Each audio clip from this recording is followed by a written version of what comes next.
Hi guys, காலையில் என்னோட husband அவசரமாக சாப்பிட்டுட்டு மேட்ச் கிளம்பி போனாருன்னு சொன்னேன் இல்லைங்களா? இன்னமும் மேட்ச் தான் ஃப்ரெண்ட்ஸ் விளையாடிட்டு இருக்காரு. ஏன் ராக்கி ரூமுக்கு போகாமல் இன்னும் விளையாடிட்டு இருக்கான்னு கேட்டால், கப்பு முக்கியம் விஜய் அப்படின்னு விஜய் டைலாக் அடிச்சு விட்றாரு ஃப்ரெண்ட்ஸ். என்ன கப்புன்னு யோசிக்கிறீங்களா? எங்கள் ஊரில் வருஷம் பொங்கலுக்கு மேட்ச் வைப்பாங்க. வெளியூர்லலாம் போயிட்டு விளையாடிட்டு கப்பு ஜெயிச்சிட்டு வருவாங்க ஃப்ரெண்ட்ஸ். அதுக்கு தான் இவ்வளோ ஹெவி ப்ராக்டிஸ் பண்ணிட்டு இருக்காங்க. நல்ல பால் கமான் பாய். எப்படி கமெண்ட் சொல்லிட்டு உட்காந்துட்டு பாருங்க. நானும் ஒவ்வொரு வருஷமும் கேட்டுட்டு இருக்கேன் ஃப்ரெண்ட்ஸ், இந்த வருஷமாவது ரிட்டையர்ட் ஆகிடுறாக்கின்னு, இந்த வருஷமாவது ரிட்டையர்ட் ஆகிடுறாக்கின்னு. அவரும் கண்டிப்பாக விஜய்னு சொல்கிறாரு ஒழிய போய் விளையாடிட்டு தான் இருக்காரு.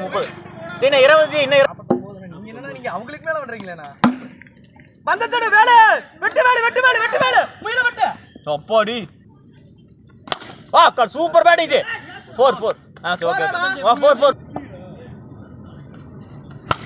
ஓ சூப்பர் ஜி 41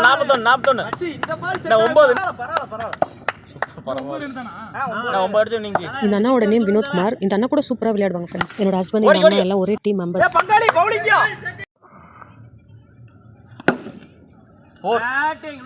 ஓகே ஃப்ரெண்ட்ஸ், நீங்கள் எப்போ மேட்ச் முடிச்சுட்டு ரூமுக்கு போகிறாங்களோ போட்டோம் ஃப்ரெண்ட்ஸ். நம்ம நெக்ஸ்ட் வீடியோவில் பார்க்கலாம். தேங்க்யூ.